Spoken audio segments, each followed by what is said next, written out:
Welcome back. You're watching Bottom Line. Shifting focus now. Well, viewers, the situation in the national capital is probably a cause of grave concern, continues to be a cause of grave concern. On Republic Day, as we all know, Delhi witnessed what is being termed by many as anarchy, quote-unquote anarchy.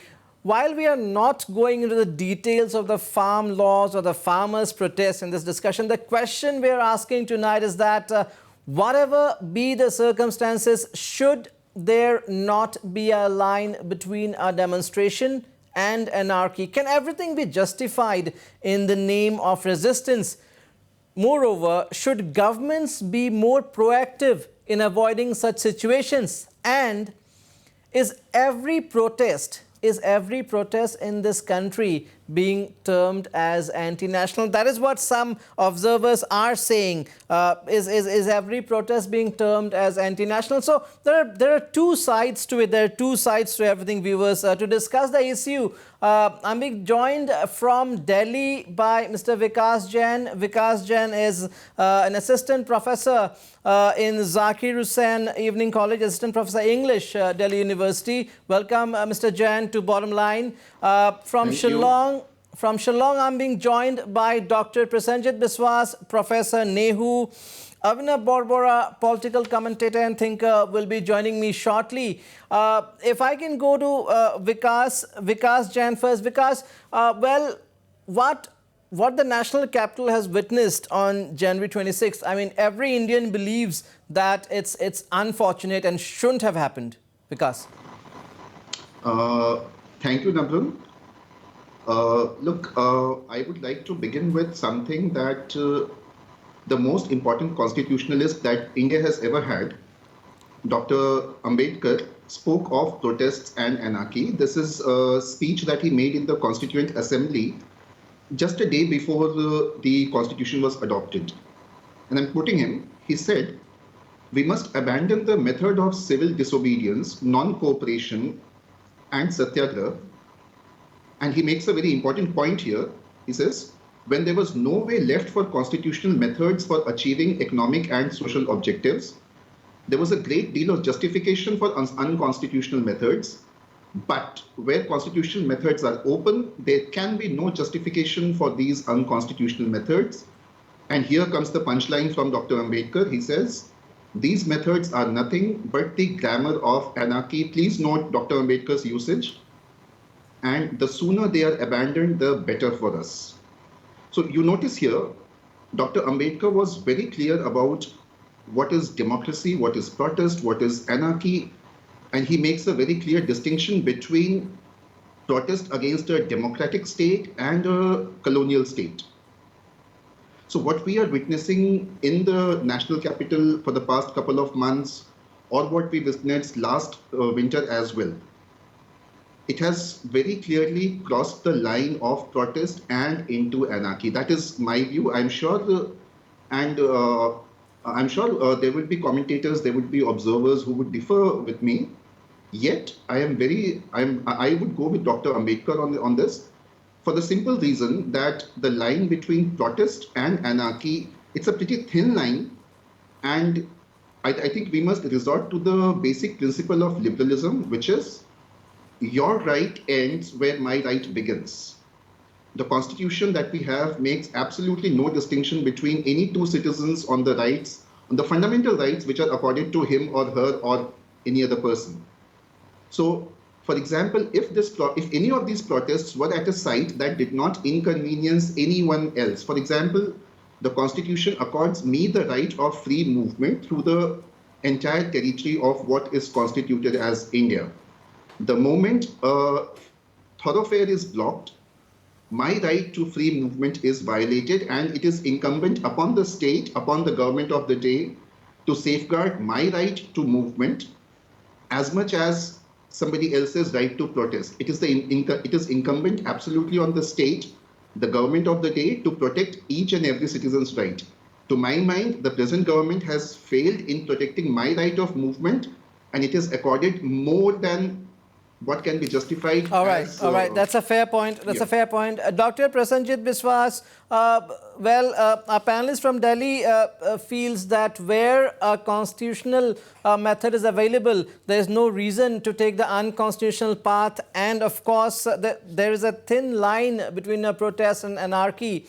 But then again, every citizen has their own right to movement. So clearly, not everything right, not everything going on smooth the way it should have been in the national capital, you would believe, Dr. Biswas?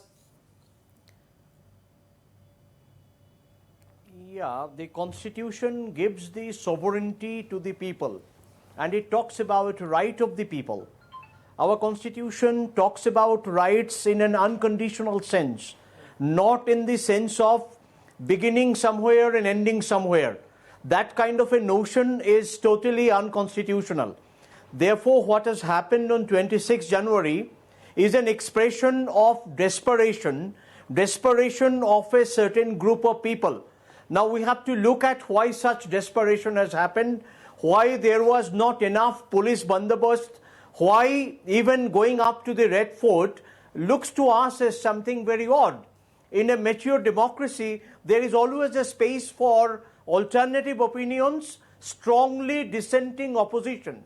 So therefore, when there is an oppositional political movement in the country, that should not be branded as an anarchy. If we brand an oppositional movement like farmers' movement, which is debating on the 3 key farm laws, which is apparently taking away certain rights of the farmers and giving it over to the corporate houses, in such a situation, a resistance to that and also a splinter group going away in a path which they were not supposed to go with their tractors, which is now well established as kind of agent provocators within the farmers' movement. Thereby, the whole farmers' movement should not be termed as an anarchy. The movement largely has been peaceful. Even yesterday in Ghaziabad border, the Rakesh Tikayat's tears and his expression of protest has been very peaceful and democratic, and they called people to come out, and as a result, now again, there is a certain kind of a stability of the movement that prevails. The government and the movement goers are face to face, but they are not violating each other's rights. They are respecting each other's right to protest. Therefore, the movement has not relapsed into any kind of anarchy. Again, Dr. Biswas, yeah. Again, Dr. Biswas, if we still keep, okay, let's keep the Red Fort, the very, very unfortunate Red Fort incident apart. Of course, that has been a blot in the entire tractor rally, the protest. If we keep that apart, okay, you were saying there were some agent provocators. Fine, if we keep that apart, we still cannot deny that there have been rampant damage caused to public property in a large part of NCR, and a major chunk of the protesters were somehow or the other involved in this. The protesters should have seen this coming, isn't it? I mean, yes, resistance is fine, but can everything be justified in the name of resistance? Again, I'll also take a reaction from Vikas Jain on this. Dr. Biswas first. The quick response is that... Yeah, Dr. Biswas first, I'll come to you, Vikas Jain, in some time. Provocateur groups, actually. Yes, go ahead, Dr. Biswas. Respectfully, Professor Biswas, of course, you are so agent very senior to me, and the splinter group, the deviant group, actually diverged into this kind of a destruction of public property, which was not really done by the people who were organized in the form of a resistance and who were squatting, who were stay put on in the borders of Ghaziabad or Singhu or certain other borders. So it is work of a group, and it needs to be found out who exactly are involved in this kind of random violence. I don't think that goes with the main spirit of farmers' movement here. Simply because a democratic protest must limit itself to not violating other citizens' rights. The moment a protest spills over into violating other citizens' rights, it loses its legitimacy. To my mind, the moment that happens, and also because as long as we are talking of anarchy, as long as we are talking of protest, please, I would like to point out the entire definition of anarchy, the entire definition of state within the left politics. Let me please see, within the Marxist theory, within the left theory, the whole agenda of the left movement is to capture the state and then destroy the state. That's the fundamental agenda of a left movement. These are big statements. I'm sure Professor Biswas will respond. In India, the left has realized that it can neither do that, neither through the electoral process nor through an armed resistance, as the Naxalite movement has demonstrated, which is why the left movement now latches on to every other discontent that happens in our democracy. And because it has realized that it cannot destroy the Indian state either through capture via electoral politics or via an armed insurrection, therefore it has taken to chipping away gradually at the Indian state by taking to these methods of delegitimization of the Indian state. And that is the primary issue here. That is the fundamental issue here. That is, the attempt is to delegitimize the Indian state, which has been created constitutionally, which has been created by the Constitution. These are very strong statements. Yes, Abhinav Borbora has also joined us. Dr. Biswas, please respond. The state cannot be monochromatically defined as the state of some privileged people. Now, when state becomes associated with a corporate interest, vested interest of the privileged people, and when it is questioned by the majority of the people, as in the case of farmers' movement, such theories are created in order to suppress or repress people's voice. But if that is done, then that itself is endangering democracy, taking democracy towards totalitarianism, which right forces are inclined to do across the world in the name of religion, identity, xenophobia, or in the name of creating a police state. All these symptoms are available across the world. Therefore, I think Indian democracy is not beloved into that kind of a situation. That has to be taken to that kind of an extremist understanding of left politics and left taking over the Indian state. So that question, those questions are irrelevant in this debate. It can be expressed on the street in the form of protests, not in the form of chaos. We must be able to, I wish he doesn't intervene. I could not complete my argument. Why he has started repeating himself? Okay, one at a time, please. My co-panelist should not be getting into before I finish. So he can argue. But I am simply saying his understanding of left politics and an extreme view of destruction of the Indian state, etc., are all outmoded point of view. These points of view are no longer held by farmers' protest or any such democratic protest. The democratic protest gives rise to an alternative political opinion which questions the power that be. And that's where the democratic struggle comes in. And that's where left, right, alt-right, alt-left, center of the center, everybody can take part. Indian democracy provides that kind of a level playing ground. And that's how we protect everyone's rights. Vikas, yes, respond quickly. Yeah. Yes. With due respect, once again, I would fundamentally disagree with that kind of a proposition, because in a democracy, because as long as you keep extending this argument that a resistance has to be built up just for the sake of it, because there's an assumption that the Indian state has been captured by the corporate forces, this is an assumption, to my mind. This does not bear out in reality. So therefore, as long as the Indian state has, if the Indian state had been captured by the corporates, I would like Abhinav Borbora to come in here. I would like Abhinav Borbora. Just 1 second, Nabarun. The question of capturing Indian state and resisting Indian state here doesn't arise. What arises is the question of critiquing a policy and a mass resistance of that policy. Abhinav Borbora, well, it is. I mean, it's in the public domain. It's very clear what it has all gone up to now. Of course, the farmers called anti-nationals. Again, there are reports circulating that foreign forces are trying to infiltrate into the agitation. The entire thing is going awry. But one simple question, well, the BJP government, the BJP-led government in the centre, if it believed from the very beginning that the farm laws are for the benefit of the farmers, wouldn't it be considered as its failure also in a way if it probably could not convince the farmers till now? Well, one section may say that the farmers did not want to listen, but that cannot be the argument probably. The government should, if it believed in the farm laws, it should have been able to do a better job of convincing the farmers. Yes. I would like to begin by saying that what happened on the 26th is unfortunate, is an extremely unfortunate development, and I hope that such incidents do not take place. But while we are also expressing displeasure at such incidents, we would also have to see the reason why such incidents are on the rise in the last few years. And I think when we try to find an answer, we would also be answering the immediate question that you have put in. Today there is a protest. One might say that the farmers are not listening, but has the government actually tried to create an environment of dialogue? Be it be during the Shaheen Bagh protest, be it be during other kind of protests, or even during the passage of the So farm what, law. according to you, is an environment of dialogue? Abhinav Borbora. Yeah. See, the government is always extremely rigid about its own position, and even this time you might see that a round of discussions were taking place. But to be very honest, what the government was only trying to do was beat around the bush.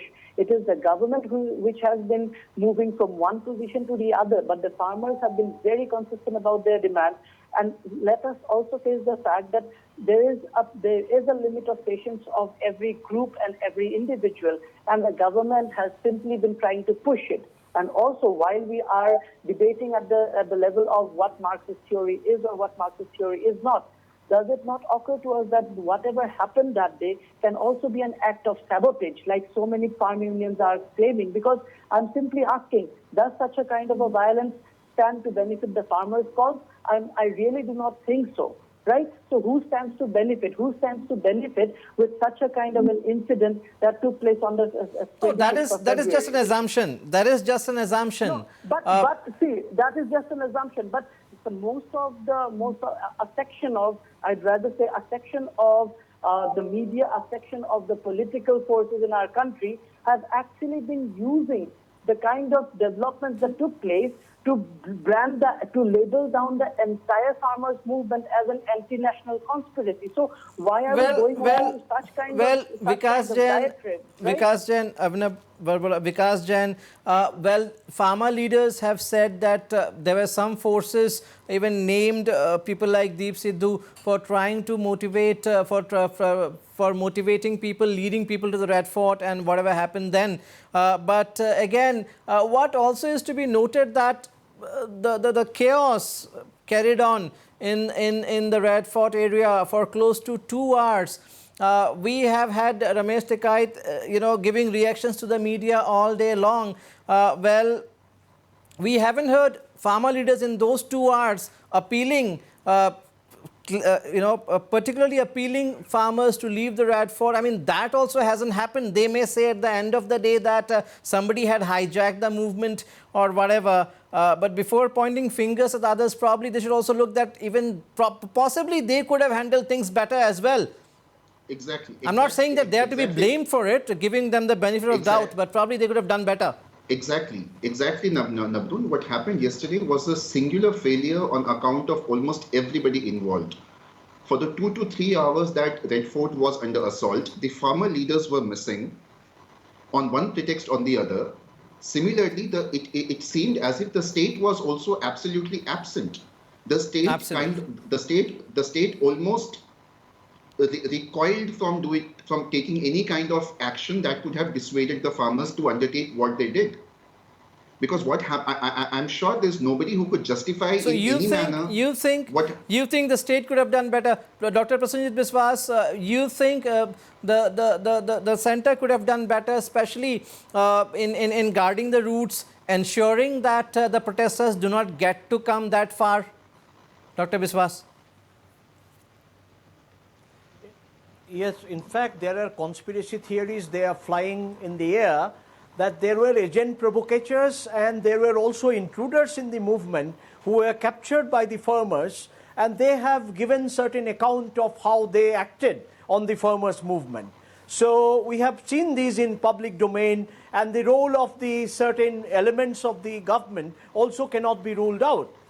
So the action of this deviant set of farmers, I would put it this way, should not be confused with the main platform of struggle of the 39 farmers organizations. All the 39 farmers organizations have condemned violation of the pact with the Delhi police and the deviation to Red Fort and unfurling a certain kind of flag in the Red Fort. All these Vikas actions Jain were is just mere clearly condemning enough. When it's a day of national shame, is mere condemning enough? They should also take full responsibility for what happened probably. Has that been happening? Exactly. In fact, the responsibility for what happens lies I with think- almost I everybody think involved. that's a The little- state failed, the that's- farmer that's a leaders little- failed, and this entire theory of agent provocateurs is merely a conspiracy theory at the moment. There is not enough evidence. There are pictures and videos going around on social media of a particular person who at some point seems to have been associated with the BJP, and yet there are pictures of other persons associated with other parties which are also going around. For example, this person who has been who's now known that about whom it is now known that he was associated with the BJP at a certain point.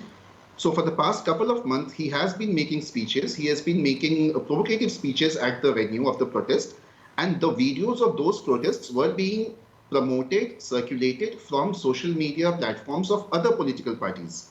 So to my mind, what happened yesterday at the what happened a couple of days back at the Red Fort was a singular failure of almost everybody involved.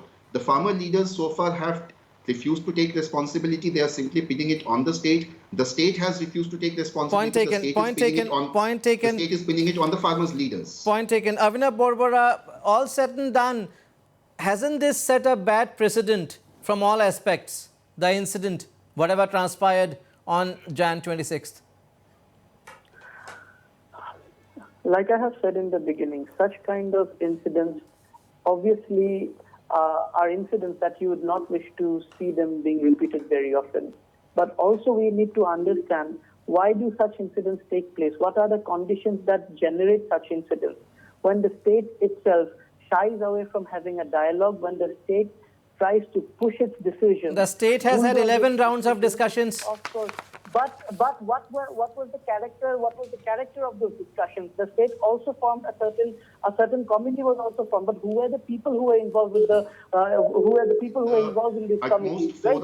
So we'll have to understand the qualitative character of these discussions. The farmers have been demanding one single issue about the MSP primary. Has the state actually given a clear-cut statement saying that it supports the farmers on those critical points? No, right? It is just point taken. Vikas Jain, very quickly, your last remarks, 30 seconds. My last remarks would be simply that it was this kind of a protest has emerged, seems to have emerged as a pattern. We saw this last year. These protests that ostensibly were meant to blockade the national capital. We have seen it this year. This seems to have evolved into a pattern where legitimate modes of protest, legitimate modes of democratic protest, which would respect the constitutionality, which would respect the constitution, have been abandoned, and chaotic, anarchic methods All right, of protests are being resorted to. You have made your point. Dr. Biswas, last remarks. I think unnecessarily he is drawing into constitutionality. The protest itself is constitutional. Right to protest is a fundamental right. Under no condition that right could be abridged or curtailed.